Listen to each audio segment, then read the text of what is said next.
Good to be with you again this evening, and good to be back. And Taylor, I remember being here a long time ago. I believe Tim Ayers was here at the time. I know Russ Williamson and a lot of the members here, but you come back a little bit more often, 20-something years ago, probably even a little bit longer than that.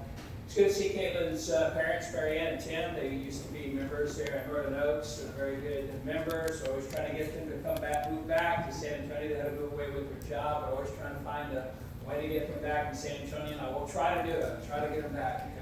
Very good cook, Mary Ann, and with Tim, he really helped out with teaching class, devotionals, and even preaching, and appreciate them very much. Good to be here. It's good to get to see Ben. Again, I wish I could see him more often. I remember one time we were at camp, and we were at the same cabin. Ben already knows where I'm going with the story. And for some reason, the person in charge of the activities thought it would be a good idea to play dodgeball. Well, Ben was in baseball, and he could throw those dodgeballs pretty hard. It's very therapeutic for the counselors, though, because we had counselors versus the campers. And it was like, I told you to go to sleep last night. You could hit them with the dodgeball, and it's all nice and legal. Well, Ben was hitting all the kids in the face, and he kept doing that. It's like, Ben, you got to bring the ball down a little bit. And then he started hitting some of the boys below the belt, too. And I was like, Ben, you got to lighten up. And he was just throwing those balls as hard as he could. And somehow the kids kept coming back in. Like, it's kind of like the Gremlins. They kept multiplying, kept coming back on the field after we got so many of them out. And I remember there would be some people who would be standing in the very back. And they weren't playing, they were already out, but they were sitting back there and they would get a dodgeball in the face, and they were looking, people walking by, Ben would get them too, and get them in the ear. And it was very fun, but there are some people who didn't realize they were in a dodgeball game until they got hit by one of the volleyballs there.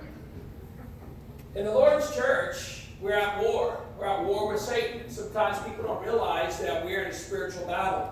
And that and some people are out in the battlefield without their sword. They're there without their Bible. And simply they're being taken down. There are some who are fighting, some, of course, who are not. But we certainly are at a war with Satan. And as we think about billboards, by the way, all these statistics I'm going to have come from the CDC, Center for Disease Control. But as we look at our world today, we find that there are many different billboards that are out there.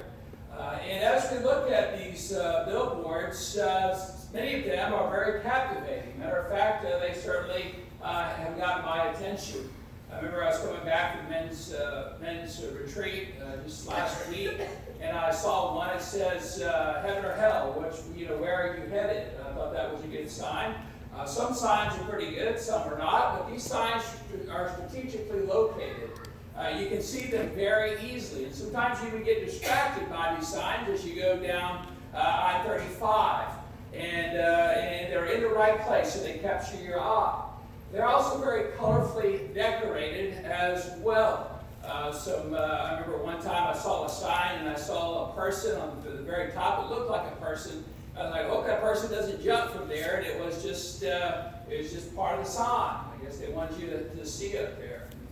And they're also very highly visible, very appealing, but there, of course, is one place that's not too appealing, and that is the backside of the signs. They don't want you to see the backside, what's on the backside of those signs. They just want you to see, they want to tempt you with the front. But they do not want you to see the backside of the sign. And sometimes we do not think about the backside of the sign that much, but it's not well kept. You have to look at the backside, you see it's not taken care of. Location's not a factor. No one wants you to see the backside of the sign, but rather the front. Color is not applied to it as well. Lighting is not a concern. But Satan also has his billboards, and they are, of course, facing us each and every day.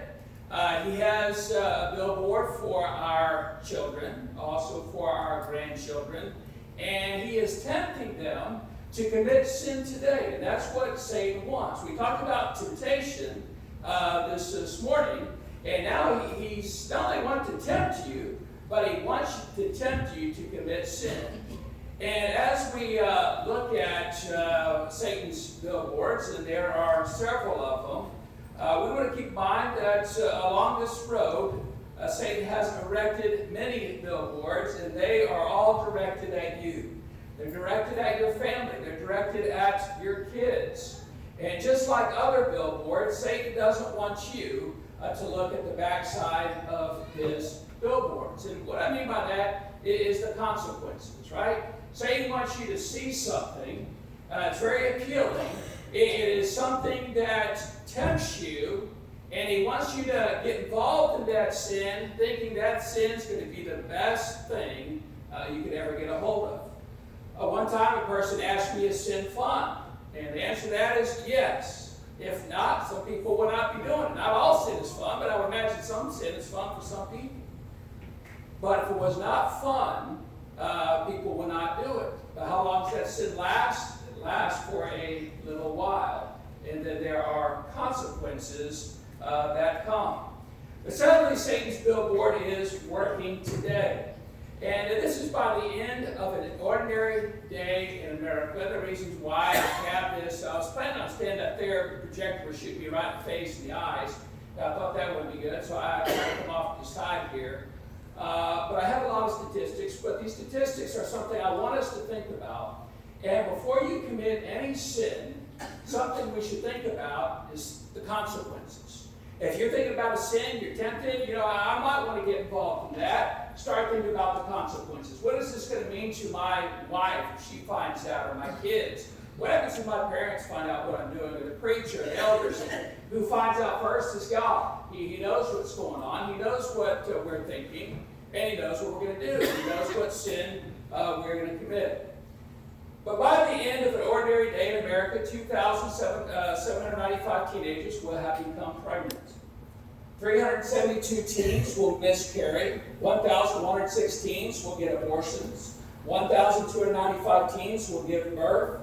67 of these babies will die within 1 month. The number of murders of children less than 1 week old has increased by 92% over the past 25 years. 105 of these babies will die before their first birthday.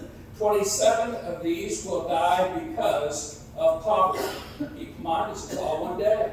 6 teenagers will commit suicide. 7,742 teens become sexually active. 623 teens will contract a venereal disease. 211 kids will be arrested for drug abuse. 437 kids will be arrested for drinking or drunk driving. 1,512 kids will drop out of school. 3,288 will run away from home. 1,629 minors will be found in adult jails. 2,556 babies will be born to single-parent homes. And 1,849 children will be abused or neglected. There's no way I was going to memorize all that. But that's an ordinary day here within the United States. And people look at sin, it looks fun, it looks exciting, just like those billboards you see on the side of the road, but on the backside, there are the consequences, right? Satan doesn't want you to see the consequences to those sins. But do you also know in America today, there are over 3 million teenage alcoholics. Over 7,000 youths die each year in alcohol-related deaths. Each week, 12 million college students drink 6 million gallons of beer.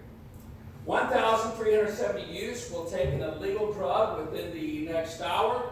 57% of all illegal drugs are sold on school campuses. My son, I have 2 sons, one's in college now, the other one's in high school.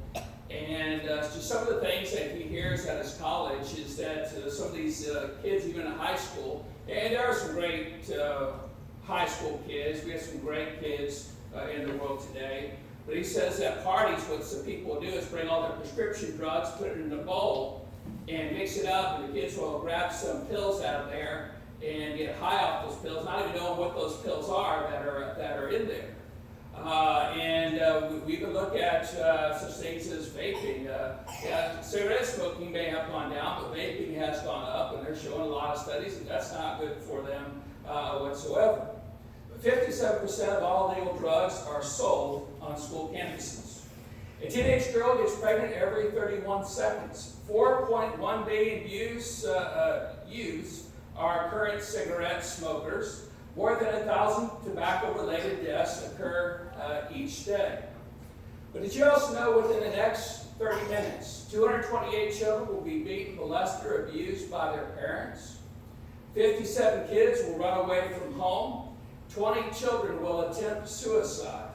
23 girls under the age of 19 will receive an abortion.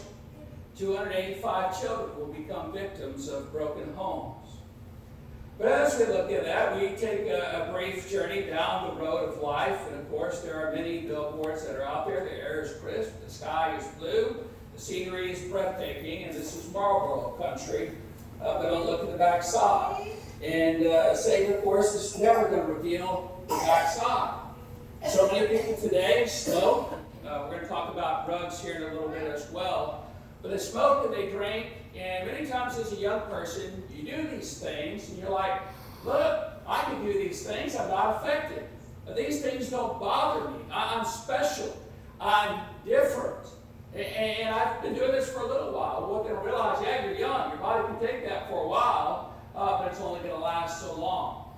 Remember one time I did a sermon on drugs, and I went through the whole thing doing a sermon on drugs, trying to teach our young people. And it was at a youth event. And, I really didn't get their attention at the very end. I started showing some pictures of people before drugs and after drugs.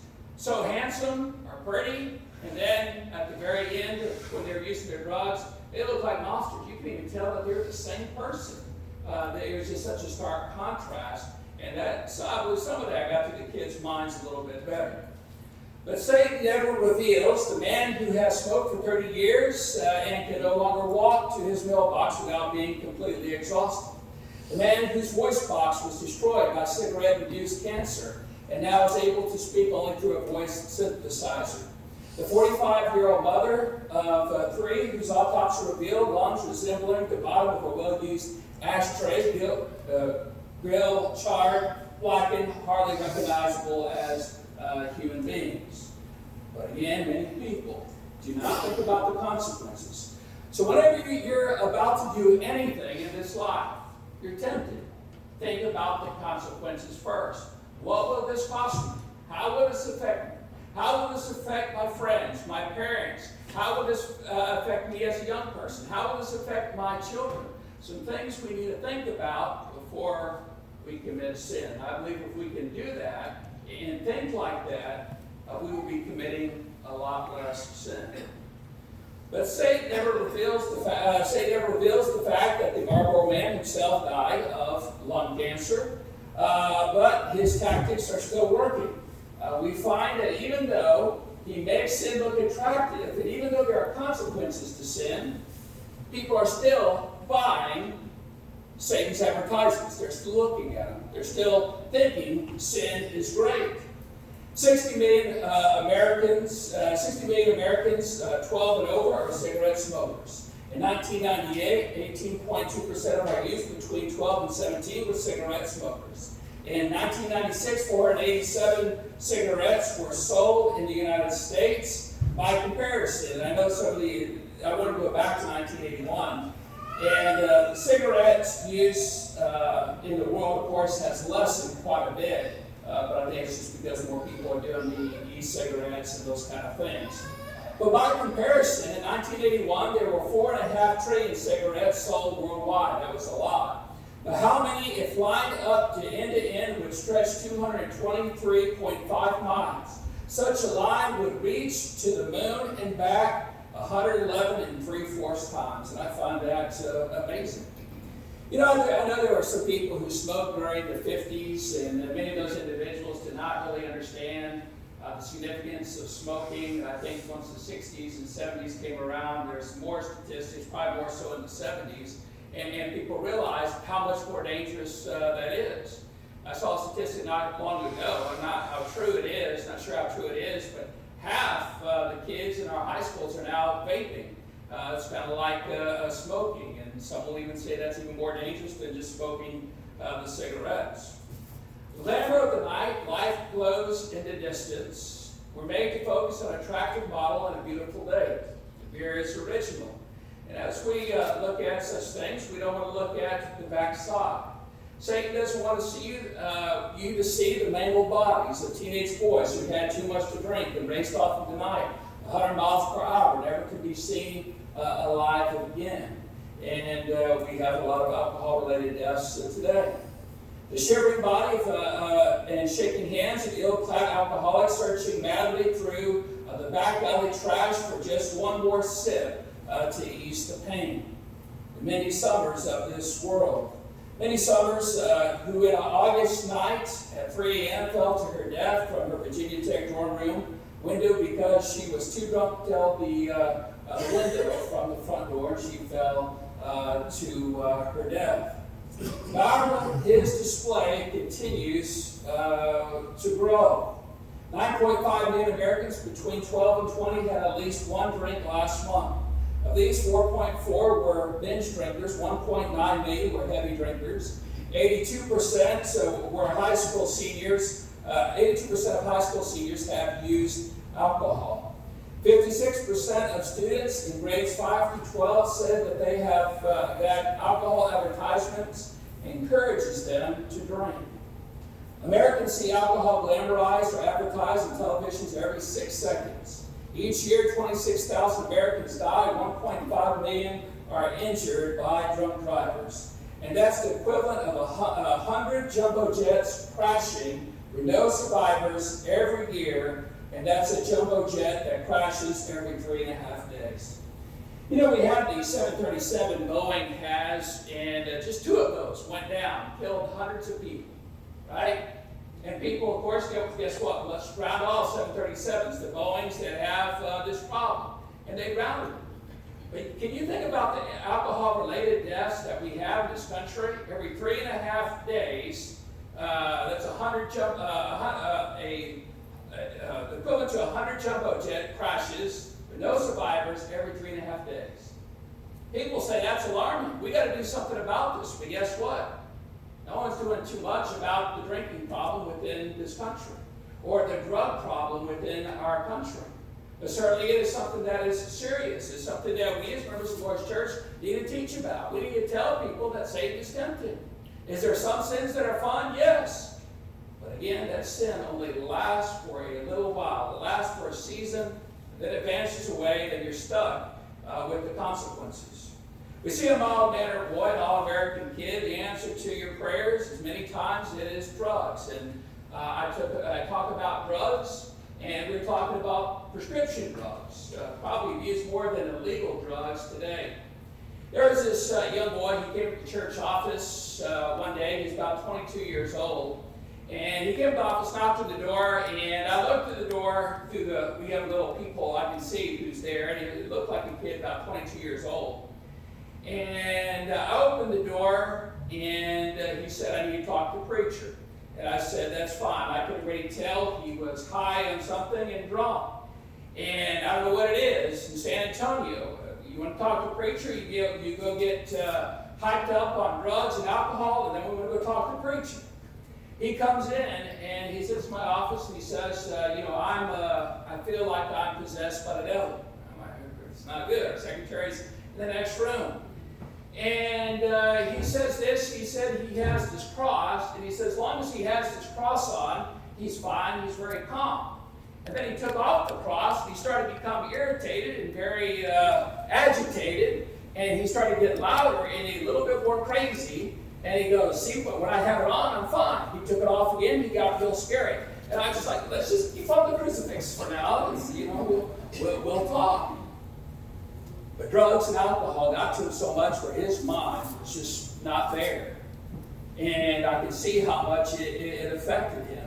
And I told him, there's not much I can say. You're not going to be able to understand what I'm saying. I said, you got to come back when you don't have the alcohol and the drugs. And yet so many of our teenagers, they look to these things, prescription drugs. This gives me a high. This makes me feel good. This is fun. Everyone's doing it. Our young people want to fit in, so they start using drugs. But again, Satan wants you to look at it. This is nice. This is fun.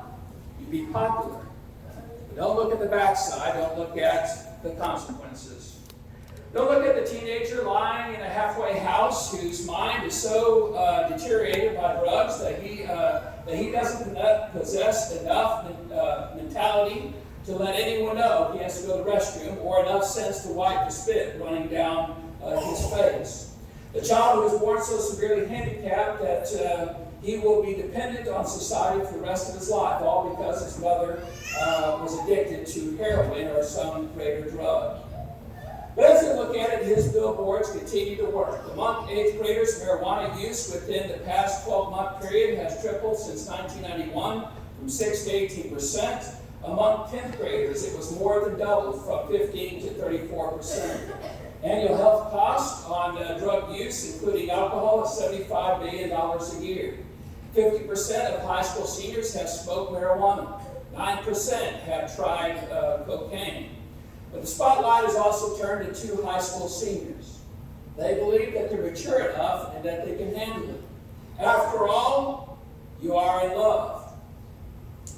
But as we look at it, we don't want to look at the backside of such things as sexual relations, but Satan will never show you.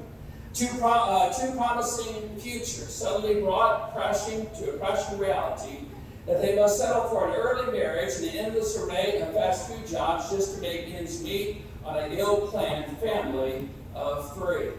The broken homes and distraught relationships caused by half-too early marriages, because 2 carefree teens were in love and were in love with love and not with each other.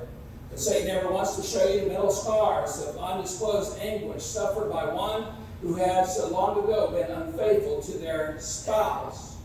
Satan does not want to show you the young woman who is withered away to nothing, dying of AIDS because of her one-night stand with Mr. Right. But Satan's billboards continue to attract. Of the 1.5 million abortions performed each year, 75% of those are unmarried, 32% are teenagers. 1 million teens become pregnant every year. 30,000 of these are under the age of 15. And I remember one girl in my school, she became pregnant in middle school. I think about that is awfully early to be having a kid.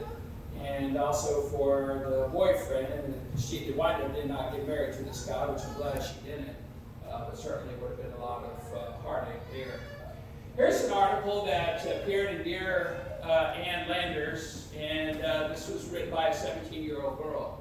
And it says, I am 17 and already my life is messed up. Ted and I started out for 6 months and we began to do things we had no right to do. I became pregnant. We both quit school, got married right away. My folks thought it would be best if we moved out of town, so we did. I despise my life and what I have done to Ted. The baby cries all the time, and it gets on Ted's nerves. Ted drinks too much, and I can't blame him. We live in a dump, and there is no money for sitters or for movies or for decent clothes. Ted never says anything, but I know he must hate me because I got him into this. I'm afraid he hates the baby too. He never pays any attention to her. There are times when I think that this is all a bad dream and we'll wake up at home, get dressed, go to school with my friends that I like so much. But I know too well that those days are over for me and I'm stuck. I'm not writing this for advice. It's too late for that. I'm writing this in hope that you will print this letter for the benefit of other teenagers who think they know it all, like I did. She signed it direct at age 17. Again, we think about sex. Is it fun? Is it enjoyable? Well, yes, it is. But outside of marriage, certainly it is something that is not condoned by the Bible. But Satan, of course, makes it look very attractive. This is fun. This is exciting. This is going to be something that you're going to enjoy for the rest of your life, right? But then guess what? You commit the sin, fun's there for a little bit, and then the consequences are there and you're suffering. There are some sins you can commit and you can easily repent of, easily put those behind you. There are some sins you can commit and they can last a lifetime of consequences. 1 Peter chapter 5, verse 8 says, be sober, be vigilant, because your adversary, the devil, as a roaring lion, walking about, seeking whom he may devour. Satan is here to destroy you, to destroy your family, to destroy your kids. He's going to promise you many things. We look at even Matthew chapter 4, 1 through 11. Satan was promising Jesus things he could not offer. A shortcut. You're hungry, Jesus? Take these stones, turn them into bread. Took him up to the pinnacle of the temple. Cast yourself down. The angels will save you. You see all these kingdoms? I can give them to you right now. If you only bow down and worship me. Satan's advertisements, Satan's promises are hollow. They might bring a little bit of fun for a little while. And that's what his advertisements are. But on the backside, it's a lifetime full of consequences. Galatians 5:19-21, it says, Now the works of the flesh are manifest, which are these: adultery, fornication, uncleanliness, lasciviousness, idolatry, witchcraft, hatred, variance, emulations, wrath, strife, seditions, heresies, envyings, murders, drunkenness, revelings, and such like, of which I tell you before, as I told you in times past, that they who do such things will not inherit the kingdom of God. And notice the word such like. If it's anything like these things, stay away from them. Well, God, you're just trying to ruin my fun. I want to have fun, and you wrote this book, and in this book, there's a lot of things I cannot do. I would submit that as a Christian, there are many things that we can do. But some people feel that the Bible is kind of a book that's keeping them from fun. No, it's keeping you from danger. God loves you. He cares about you. He doesn't want you getting involved in these sins. Why? Because of the consequences that soon follow. Ephesians 5, verse 11 says, "To have no fellowship with the unfruitful works of darkness, but rather reprove them." Again, you heard me say this morning, I had many friends. Some of those friends I had to get away from. They were involved in a lot of these things. Matter of fact, I had one person who took his life shortly after high school. He was one of these individuals, very popular in school, took his life. He was on drugs and alcohol into a lot of various sins, took his life. Another one of my friends who I used to be friends with, elementary school, growing up through middle school, died of drug overdose. Again, popular, yes. Girls around them, yes, they were. Did they think it was fun? Did they have a little bit of fun? Yes. The fun only lasted for such a little while. I remember another person who used to drink heavily, and one of those popular kids in our school too.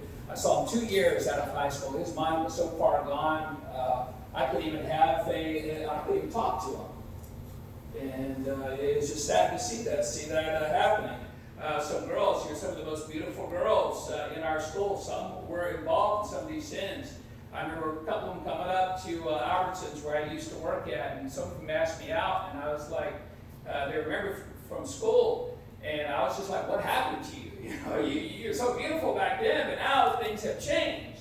Well, what happened? Alcohol, the drug use caught up to some of them, and I don't want to have any part of that whatsoever. 1 John 2:15-17, love not the world, neither the things that are in the world. For all that is in the world is the lust of the flesh, the lust of the eyes, and the pride of life. This is not of the Father, but is of the world. The world passed away, and the lust thereof. But he that doeth the will of God abideth forever. People don't care what you do in high school once you get to college. College kids, they didn't care less how popular you were in high school. When you get out of college and you start getting out into the world, people aren't going to care what you did in college or what you did in high school or how popular you were. Those things fade away. Those things do not last. I know with my two oldest boys, the thing is clothes. They like having all these clothes.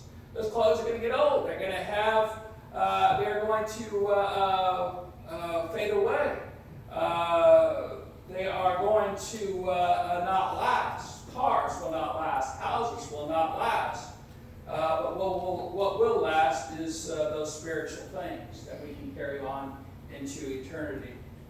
But beware of Satan's billboards, because there are so many of them out there. Every day you will see them. Not necessarily physically on the side of the highway, although there are some things that, I'm driving down the road, I'm like, how can they put that up there? With that woman or with this or with that. And I'm sometimes dumbfounded by some of the things I actually do see on those billboards. But Satan has his billboards too. Not physically, but they are out there. They're tempting our kids. They're tempting our grandkids. They're tempting us. Let us teach our kids and our grandkids about the consequences of sin. And before they commit any sin, before we commit any sin, let's think about those consequences. Because these things can lead us down a road where it really makes our life very difficult. And there are some, in Jamaica, when I go down to Jamaica, you have a different situation than what you have here in the United States. Going to Jamaica, here in the United States, people, of course, will live together out of lust. That's what they do here in the United States. While you're in Jamaica, it's not so much about lust, but the men have the jobs. It's very hard to find a job as a woman down there in Jamaica, although there are some. So she has some kids. Maybe the husband beats her, so she moved out. Now she has no place to live, so she has to move in with this man who maybe she does not love. The husband begins to beat her, and of course she cannot get out of that situation, because if she does, that means she goes out on the road. She goes out on the streets. And some of these individuals, we try to study with them, and we tell them, before you get baptized, you have to get out of that relationship. Some women will do that. The church is very great down there to help these women who do such things. But some do not want to do it because the money, of course, is not there. So what do? They live with that man or woman. They live with that man, and they live in a lifetime of suffering, a lifetime of pain. They do it for their kids, not because they want to, not because they want to be there, but they have made a choice, and now they suffer the consequences because of it. Tonight, what are your sins? What advertisements are you looking at right now when it comes to Satan? What sins are you involved in? What sins will you commit in the future? Satan's out there advertising. It's going to be so great, bringing so much pleasure. It's so wonderful. It's fun, exciting. Let's go do that. And then guess what? Fun's over, consequences come in, Satan's in the background, he's laughing. He enjoys it. We think about that Satan, of course, tried, we see the war in heaven. We find there that Satan, of course, was thrust out of heaven. He, of course, could not defeat God. He came down to this earth. We find that he could not get God, so who did he tempt? Who did he go after? Adam and Eve, God's creation. He got them. Jesus Christ, of course, made a promise there in Genesis chapter 3, verse 15, that a Savior is coming. And that Savior, of course, is Jesus Christ. We find that he even tried to get Jesus there in Matthew chapter 4 to commit sin. He could not get Jesus, so who did he go to next? He goes to mankind. I'll show God I'm smarter.